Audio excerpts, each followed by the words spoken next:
And that leads me to point number three.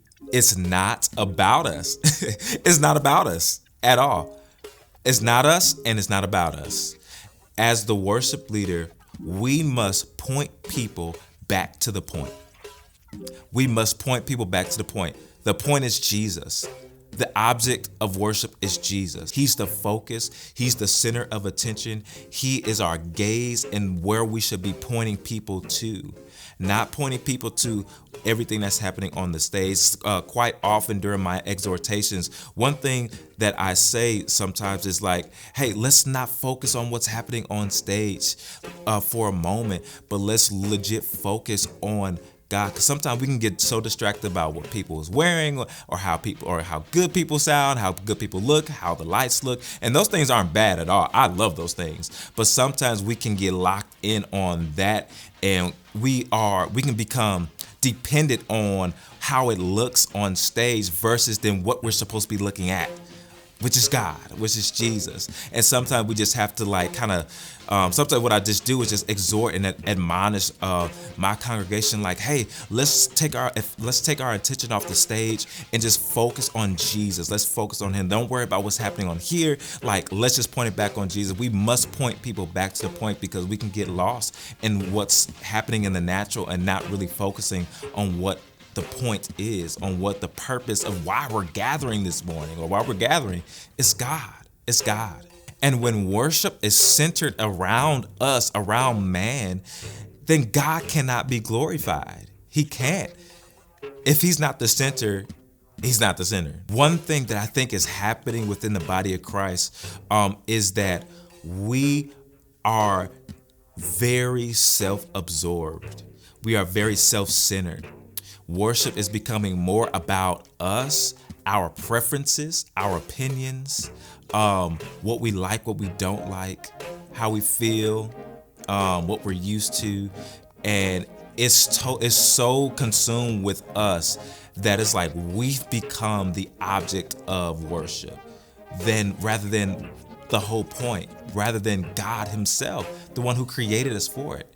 It's like the roles flip somehow, and it's like now that it's more so like, instead of saying like, God, what is it that you want? Like, how do you want us to worship? Or what is your heart in this moment? It's like, it switched to like, what do I want to hear this morning? What do I want to, I don't really feel like this. I don't really feel like lifting my hands. I don't really feel like shouting or clapping. I don't really feel like dancing. Like, I don't have the energy for it. Like, it's like we have all these preferences and excuses, and like, I don't really like this style. I don't really like this person leading this song. I'd rather have this. It's like we're so particular and so opinionated, and God is like, humble yourselves.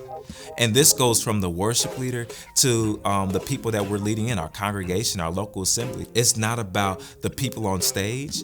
It's not about anybody's opinions or preferences out in the congregation. It's all about God and what He desires in the moment, and what He commanded us and showed us in Scripture, how He desires to be worshiped. It's about Him. It's about Him.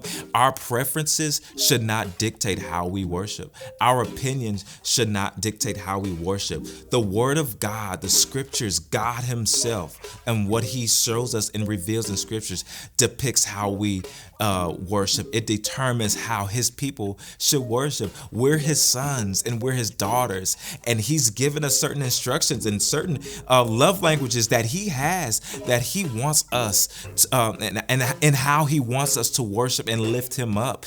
Our preferences must die. Our opinions must die and be put aside for the one who really matters, and it's God. And He has a certain way that He wants to be worshiped. And we must humble ourselves and receive that truth. Like, I might have my certain preference of style. I might have my certain culture that I came up in, and I'm used to a certain way, or I'm more conservative, or I'm more expressive. All these just different places, like we put all of that to the side, and we look to the Scriptures and say, God, what is it that you desire of us? What is it that you desire of your people? What is it that you desire of me? How do you want to be worshiped today? How do you want me to offer up praise to you? How do you want me to express my love to you today?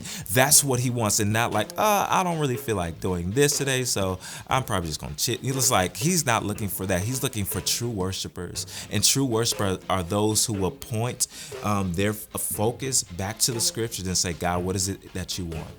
What is it that you need? We're here. We're open. We're ready, and our hearts are open. Our preferences are nailed to the cross. Our opinions are nailed to the cross, and it's like, God, whatever you want to do. We're your children. You are our Father. You show us, reveal what you need from us. It's not about us. It's not about us. And I think it grieves the Spirit of God when we make worship so much about us. So much about our culture, so much about what's our culture, or the standards that culture said this is what worship needs to be in 2022. It's like the only thing that can set the standard is God himself, especially about how he is to be worshiped. Culture does not set the standard for how we worship God. People's opinions and preferences and the truths that they find is not the standard on where we base our love and affection and how we worship God on. It's God who sets the standard. It's Jesus. He gives us the instruction. He gives us the desire of his heart for how he wants to be exalted, how he wants to be worshiped. It's him. It's him. So hopefully those were very encouraging for you. Just remember that you are created for this. You are created for worship, specifically for worship leaders. Like, you got this because you were made for this. You got it because you were made for this. So for anyone, any worship leader out there that's been feeling inadequate, that's been feeling like they don't have it, that they're not made for this, they're not built for it, they don't have what it takes. You literally have what it takes. You're literally designed. Your body is designed for worship. So look, when you're ever doubting yourself, look at your hands, look at your feet, look at your mouth, just study the body and the anatomy of it and how God designed it, and relate that and parallel that to how you can use your body for worship. So you are made for it, and especially if you're in the position at your local assembly for worship, you're made for it. Your body shows you, your body is proof and evidence that you're made for it. Your hands, your feet, your eyes, your mouth, your feet, it's created for it. It's created for it. So remember, you are created for worship. It's not you that's causing these moments to happen, that's causing chains to break and people to be delivered and hearts to be transformed. It's not by power, it's not by might, but it's by the Spirit of God, the anointing of God that's allowing these things to happen. It's his strength, and we are vessels, and we allow him to flow in and through us so that these things can happen. We are just vessels, and it's not us, it's not our strength, it's not our abilities, it's not our talents. It's his power, it's his anointing, and it's not about us at all. It's all about God and his glory. We point people back to the point, which is God, and without God, there's no point of worship. Without God being the object in the center of attention, worship is in vain. Like, us gathering is in vain if he is not the focus. So take these things with you, be encouraged. If you love this video, please consider subscribing and liking the channel, and share it with a friend, share it with your team, and yeah, there'll be more content soon. Again, like I said in my last video, we got some great, exciting things coming, and I am excited to announce that soon. I'm not gonna announce it now, but I'm gonna give you a little suspense, but it's coming soon, and I cannot wait for you guys to hear what it is. And yeah, hope you enjoyed. Y'all have a good rest of your day.